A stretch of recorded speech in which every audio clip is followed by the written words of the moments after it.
आप जितने भी सियाने हैं ना, आपसे ऊपर भी कोई सियाना बैठा है। मैं सफ़र में था, गाड़ी एकदम ब्लास्ट हुई, पिछला टायर ब्लास्ट हुआ।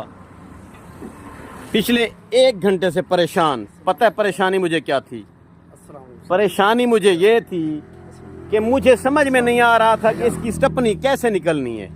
ये मैं ढूंढ रहा था, इधर से स्टेपनी तो नीचे है, लेकिन ये निकलेगी कहाँ से?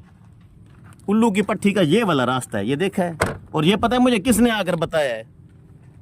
ये बंदा देख रहे हैं, ऊपर देख भाई, बोल नहीं सकता ये बंदा बोल नहीं सकता।